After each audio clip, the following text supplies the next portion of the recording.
Hello, and welcome to the next episode of the Tough Crowd podcast. Mama J here.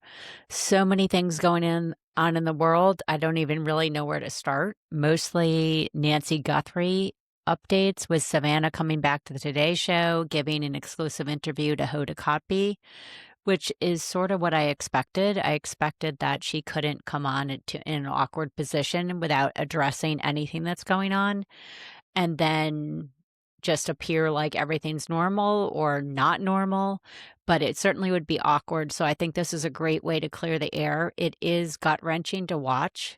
I have a lot of thoughts on it, but it's definitely gut-wrenching. So before we get into the Nancy Guthrie story and some other stories that are headlining the news this week, at least in my attention span, let's talk about Dance Jam.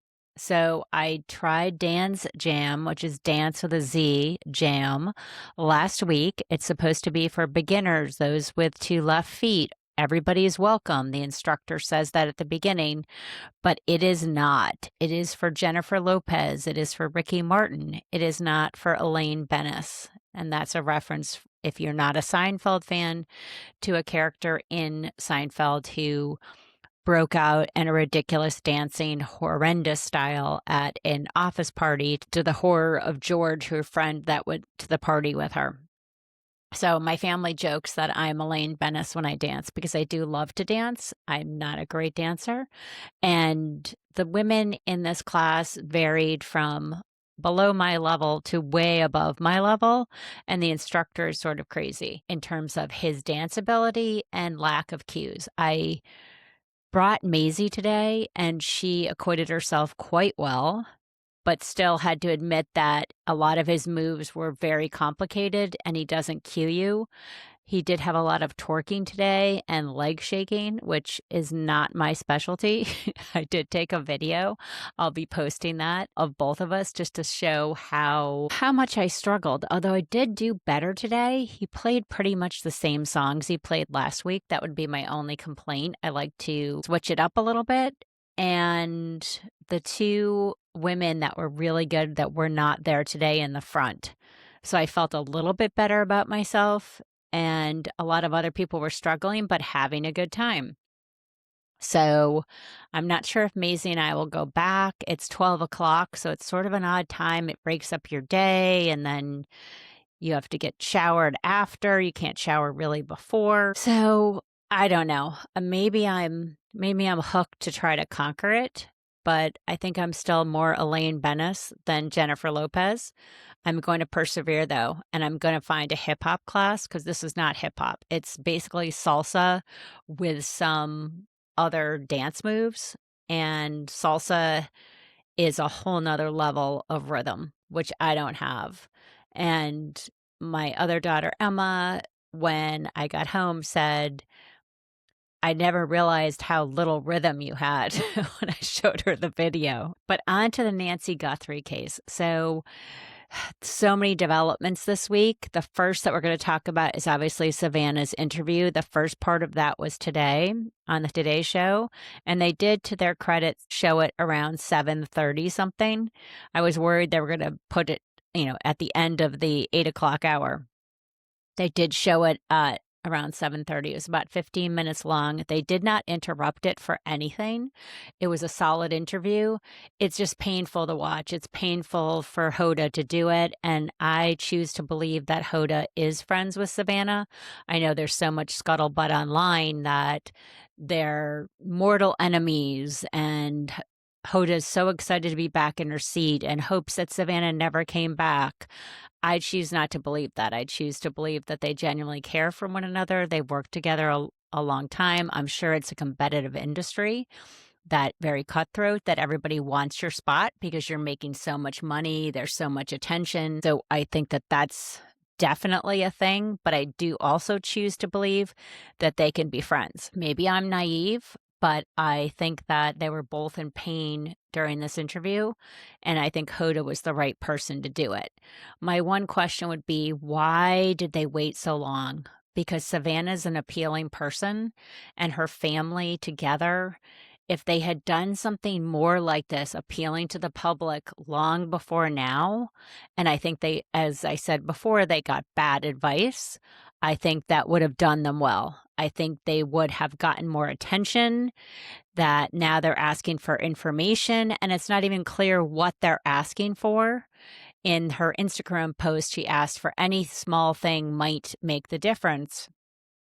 But it's so long after the case now, 54 days, or after the occurrence, that I think some things are forgotten. And I think if she had been out there with public visuals, press conferences, or at least a spokesperson, somebody speaking for the family, I think it would have garnered more attention.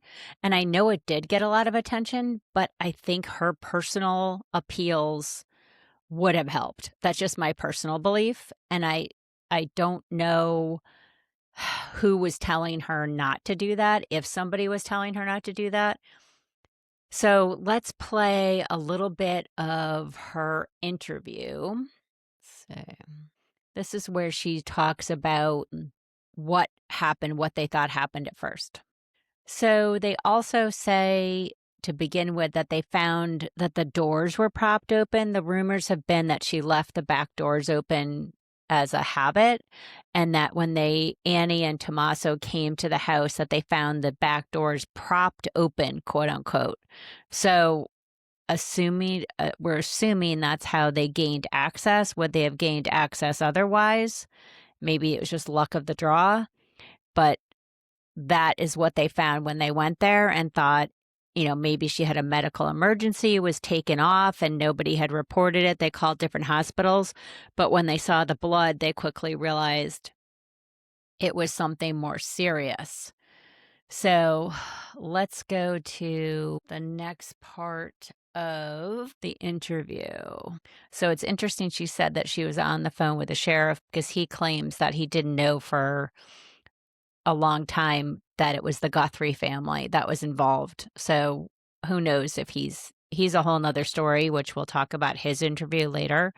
But it sounds like he knew immediately that Nancy was Savannah's mother. I think he already knew Nancy was Savannah's mother, but he realized who Nancy Guthrie was from the get-go. So think about that, trying to move somebody that couldn't even walk down to the mailbox to get her mail. She really was quite disabled. It was never clear how disabled she was, but that's significant. Yes, she had a long driveway, but that's a relatively short distance to walk, and she couldn't do that. So is that what contributed to her getting hurt when they were trying to take her? If it was a stalker, did they underestimate how difficult it would be to transport her? Did she fight back?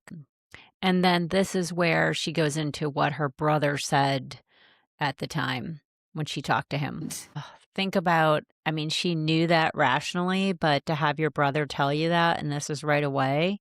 So it's gut-wrenching to think what she's been going through, blaming herself for this. And that's why this is really hard to watch. In fact, one of my neighbors in the walking community, we call ourselves the Crime Stoppers group because we always talk about true crime and other things happening. And he said this was so hard to watch that he's out of the case for right now. He said he'll depend on me for updates, but he said he just can't watch it. It's just too heart-wrenching. So then she goes on to say what they know about the case. And this is, to me, quite shocking when we're at day 54. So just, again, soul crushing to hear this. And then the fact that they don't know anything. So she's obviously, I would think, being kept in the loop, maybe doesn't know everything, but day 54, and this is where we are. I guess that the family might be regretful and not coming forward with a spokesperson sooner, doing more vigils, more requests for information. But she's not saying that, and she can't say that. She can't criticize the sheriff's department at this point because she doesn't want to put anything negative on the sheriff's department that would affect the investigation at this point. So I understand that. So this is, I think, one of the more interesting parts is that She is saying that she thinks it was a kidnapping for ransom. She doesn't say that, okay, and then something went wrong. She thinks it was a kidnapping for ransom and that the first two notes were real. So she thinks those are real. So I guess that would, if that's the case, then support the theory that it was a kidnapping for ransom or for attention or for both, and that something went wrong. Because why would they not make any more connections, reach out, even based on the Instagram videos that she released, which seemingly were in response to those ransom notes, seems to support the theory that something went wrong, and whoever might know about this, whether they were one of the perpetrators or not, is not willing to risk being found out for the ransom for the reward of $1.2 million. And I think they didn't bank on this getting so much attention. I mean, this is one of those once in a century type stories that we'll talk about forever. Hopefully it would be resolved sooner than later, but that we'll talk about forever. So I think they didn't bank on that. So a lot of what she's saying backs that up, but I just think it's a shame that she didn't do this sooner. Again, I think she got bad advice, and I think it's interesting that NBC is spacing this out over 2 days. Yes, they're doing it in support of her. There's no ads during the interviews, but they're obviously trying to make some revenues off of her return, but I guess that's the business they're in. So you can't criticize them for doing their business while supporting her. That's sort of how I would look at it. Meanwhile, a recent interview with the sheriff, let's go back to him. Some of this seems to be insane to me that he's saying these things at this point. So in the sheriff's interview within a couple of days ago with a local news reporter, he was first asked if he had any regrets about the investigation, and I can see him trying to protect his people, even though he seems like a vindictive person based on a lot of reports. He said he didn't have any regrets. So even if you're not willing to criticize your own investigation, that being said, he did say a while ago that he regretted releasing the crime scene, which universally experts have said was a huge mistake. And then how about the biggest regret? I would say a softball answer would be, I regret that we haven't found her. How about that? That to me seems the easiest thing to say. And then when she asked, what would you say to the perpetrator? He said, drop her off, let her go. So he's sort of presuming she's still alive if they're going to drop her off, let her go, and just bring her to a fire station, a police station. How about we are going to track you down to the ends of the earth and find you and prosecute you to the fullest extent of the law? I think that's where we're at now. How about Rambo? How about Clint Eastwood? How about the Terminator? This guy is not inspiring confidence, and he has been the subject of a 100% unanimous no confidence vote by all the people that work for him. A gentleman came to, who's the head of the patrolmen's or investigators, like basically all of the staff of the department. He is the head of their union, and he's the one that led the no confidence vote. He's also he's in charge of the recall, or pushing for the recall, and pushing for an investigation into Sheriff Nanos, because a news reporter found that he lied on his resume in 1982 to 84. He left El Paso in 82, but claims he was there till 84. He was really kicked off the force there for multiple offenses, 8 different investigations, one including beating a suspect with a flashlight, till he almost died. And that was not reported to Pima County when he came to apply there. Yes, it was a long time ago, but those are serious offenses. And everybody in Pima County says that if that information were known at the time, he would have never been hired. He is a politician now. He was elected to his position, so he can be recalled. It's not, I think the Board of Supervisors, which runs the county, can, I would assume, suspend him. But in order to fire him, I think he needs to be recalled. I'm not quite sure of the legalities of that, but they are starting the recall campaign, as we discussed this earlier this week. And at the Board of Supervisors, there were multiple people at the public hearing that spoke out against him and said he's an embarrassment, and including this gentleman that's spearheading the recall effort, and said that he has violated different department policies, that he's vindictive, that this gentleman, because he helped his opponent run against the sheriff in the last election, and he is one of the highest ranking investigators, he's been put on desk duty since then as a punitive or as retribution from Sheriff Nanos for running that campaign or helping this woman with the campaign. And he basically answers phone calls about broken sprinklers and nuisance complaints that aren't 911 level issues. And he's been, pushed to the side when he has the most experience of anybody pretty much in the department, except for the sheriff.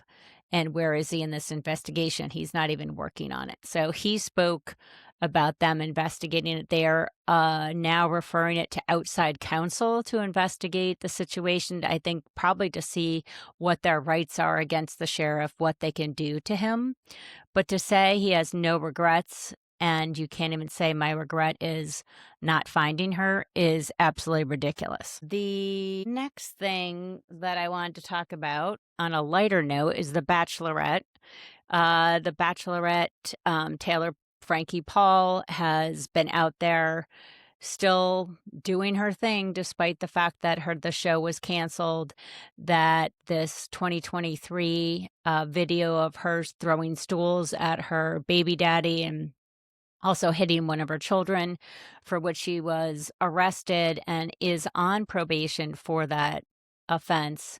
That came out. There's supposedly another video of something that happened that a year after that is possibly going to be released. And then the latest allegation that she tried to strangle him, that's what brought this all up in the forefront. And then the video from 3 years ago that surfaced put the nail in the coffin. And supposedly she's still getting paid for what she did on there. I don't know if she already got paid, but she's getting paid.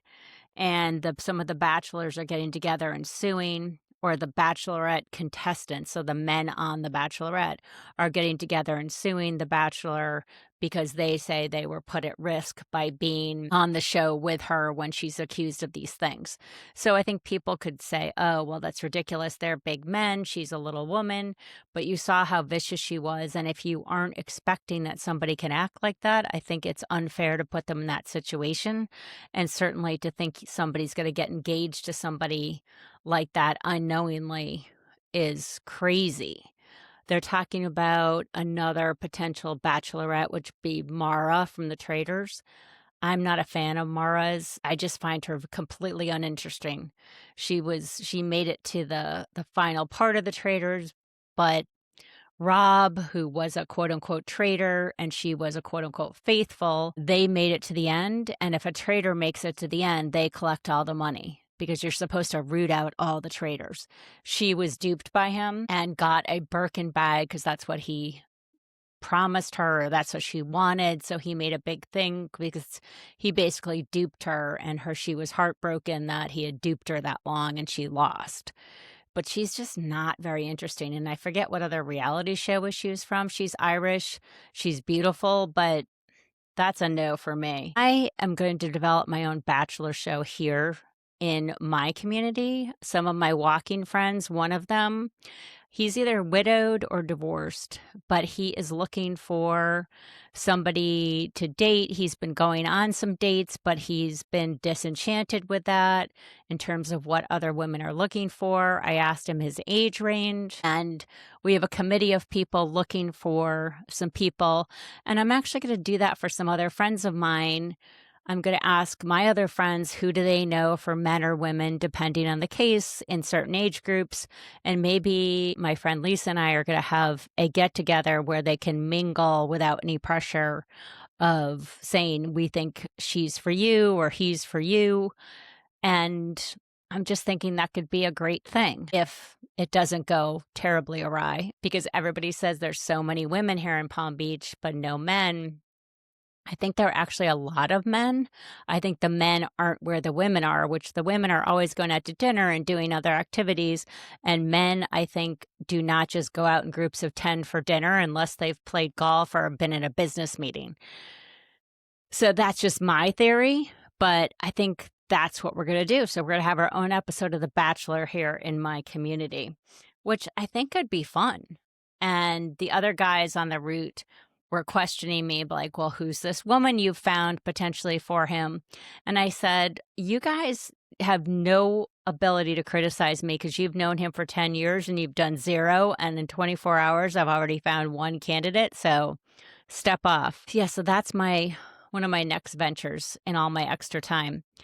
The third thing that I wanted to talk about today was Kelly Fitzsimmons, who is the police officer in Essex County, Massachusetts. So we're back to the scene of the Karen Reed disaster.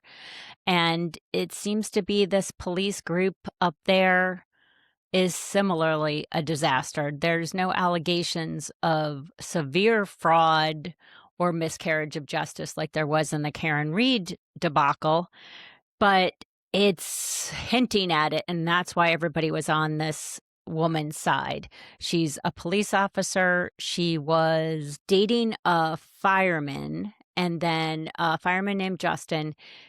They were engaged. They had a baby, and she came down with she had postpartum depression, and she was distraught. And according to him, making claims that she was going to hurt the baby or hurt herself. She claims that wasn't the case. And she was living in her own house at the time, and she had plans to meet up with him. And instead of meeting up with him, he had gone out and gotten a restraining order. And so he went with 3 policemen to the house to serve the restraining order on her, collect the baby, collect the things, also take the dog, which I've never heard of a restraining order allowing you to get the dog, but that was one of the components of it. So they show up at this house she has a 4-month-old baby, postpartum depression. They show up at this house, and I've never heard bringing the victim with you. That seems quite strange. No social worker to work with the baby or her.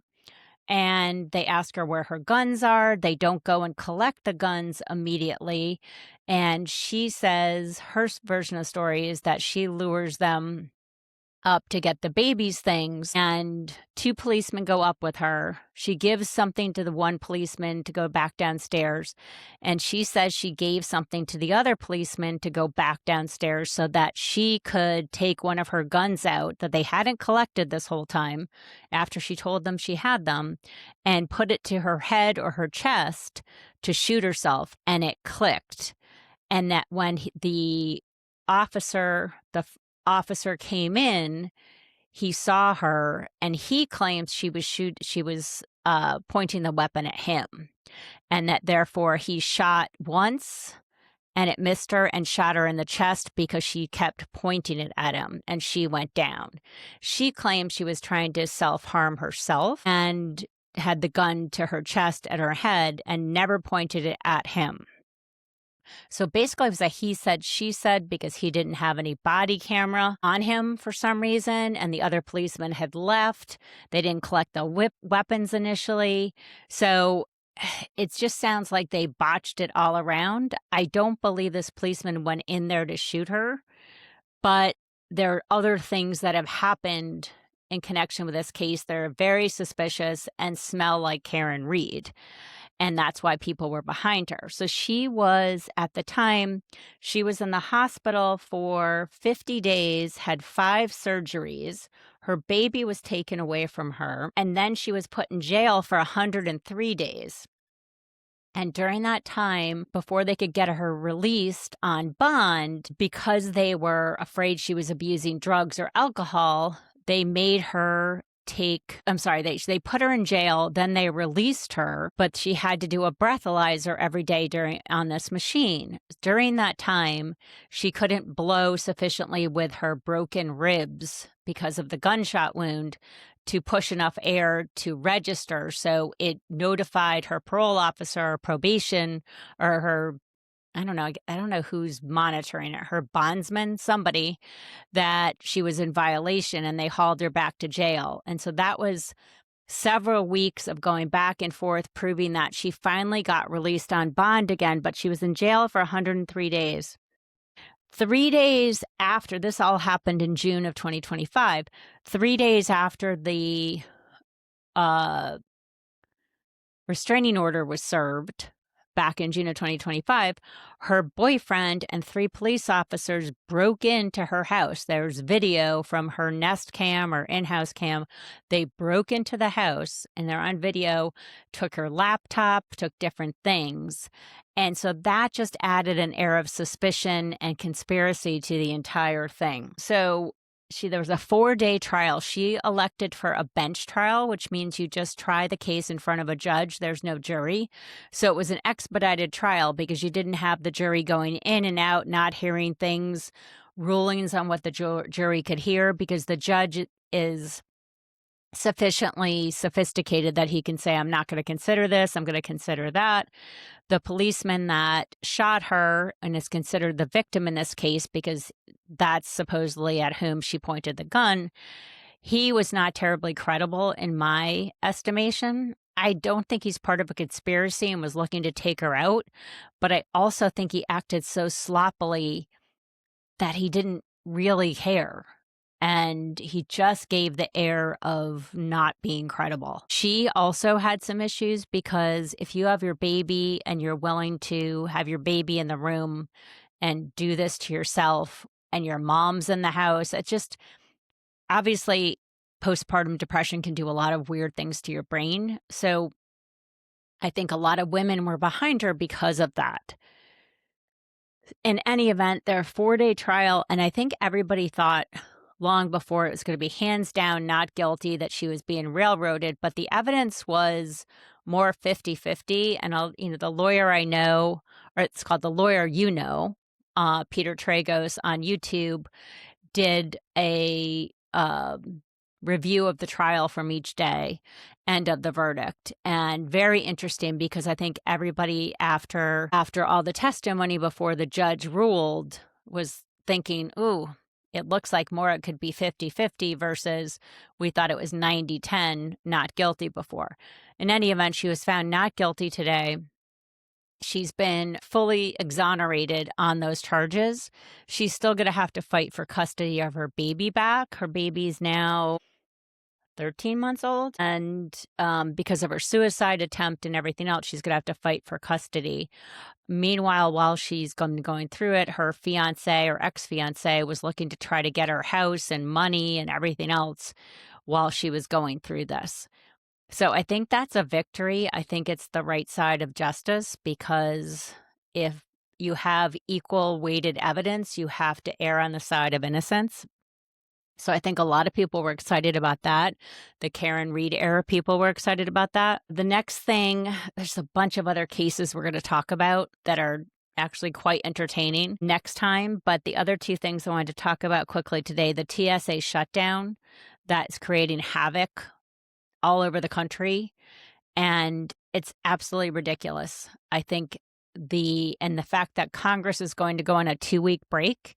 Harvey Levin came on and gave an opinion on TMZ. Whatever you think about TMZ, I support what he said, which is they all should be ashamed of themselves. They all should be fired. They're going off on a 2-week trips to Belize, Aruba, Europe, wherever they're going, without any consideration of the fact that the rest of America is struggling every time they go to the airport. We're talking 4, 5, 6, 7, 8-hour waits for people to get through TSA, and some people still missing their flights. We have not seen that here in Palm Beach, but I think bigger airports have. Atlanta, Houston, I think, was particularly problematic, and people are, losing out on trips because they're not making it to a cruise or other destination where they need to be. They're taking time off of work, and it's cutting into their vacation if their trip gets canceled. They're supposedly trying to resolve it, but I don't know why we can't just have an executive order that says we're going to pay all TSA agents. I'm not going to get into politics, but I just don't understand why we're not doing that. because this affects every American. Everybody knows their child can't come home, or they can't travel for business, or whatever that may be, especially during spring break time. And it's like Coney Island here in Florida. We tried to go to dinner on Sunday night at a popular restaurant. There were no reservations, but we thought, oh, it's Sunday night. We can just walk in. It was like Coney Island, Fifth Avenue, Disney World combined. And we were 28 on the wait list when we put our name in. So we aborted that plan and went to a different restaurant. It is spring break down here in Florida. And incidentally, in Daytona Beach, spring break was so crazy. I saw mobs of people running down the beach. They had videos of it. It almost looks like AI because there were so many people on the beach that they've now imposed a curfew and shut down a lot of parts of Daytona Beach because of the state, and they're calling a state of emergency because of the throngs of people that are out of control. It's always been out of control with the drinking and like half naked people and all that, but this was like another level. It looked like the running of the bulls when everybody's chasing them down these small streets, only on Daytona Beach. So welcome to Florida. Stay out of Daytona. But I think that's good advice in general. The last thing is the Meta verdict. So there were 2 verdicts against Meta, and then one against Meta and YouTube. One was for a woman that, or I guess a woman whose daughter committed suicide because she became addicted to Instagram and basically these different apps. And it's a huge verdict against Meta. So the verdict against YouTube and Meta must pay $3 million for negligence after a girl got addicted to social media, fines, and a landmark verdict. And another one, there was a verdict, Meta and YouTube, against by a woman who says their app design in social media creates an addiction. Involved a 20-year-old woman who claimed she became dangerously addicted to the apps at a young age when they were deliberately built to be addictive. So I think her award was like $270 million, some huge amount, which they're obviously appealing.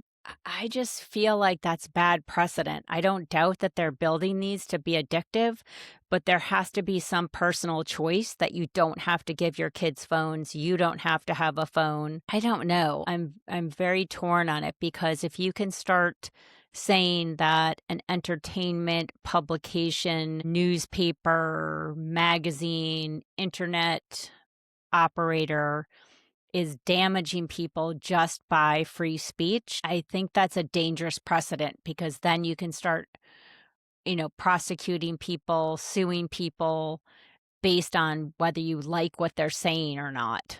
I know that's not what this is, but I am concerned about that and that there has to be some personal responsibility for what you and your children did.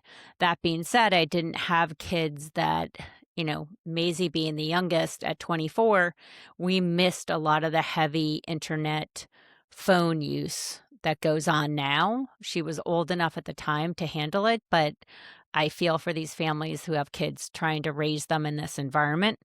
So it's going to be interesting to see what happens with those verdicts.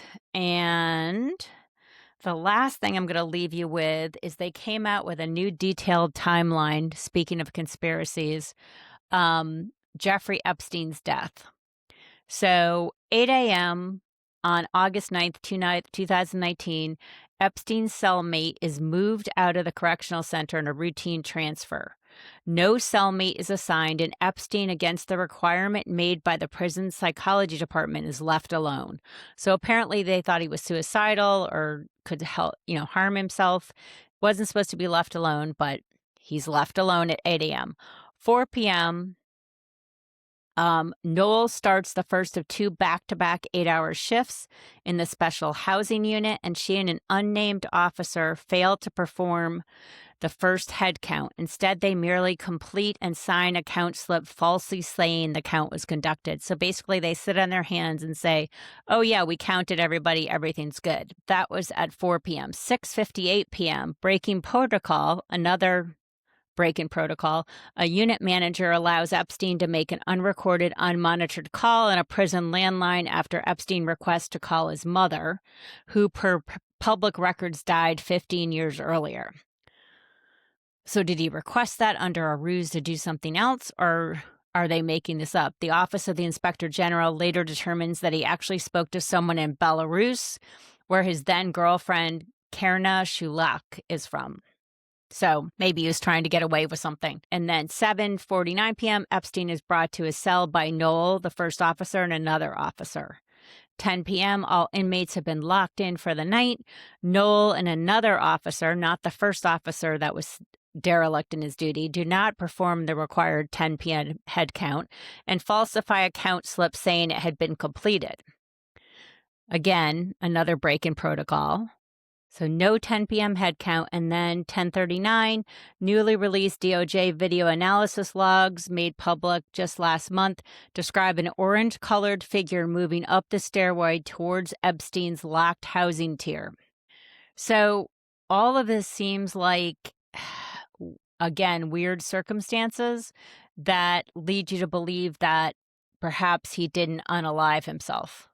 So Noel, the former guard, has been called to sit for a transcribed interview with the House Oversight Committee. That was supposed to happen today, so we'll see what she said. Lots more things in the news, including the Afro Man trial, which sounds like something made up, but that is the best entertainment you're going to have in a long time.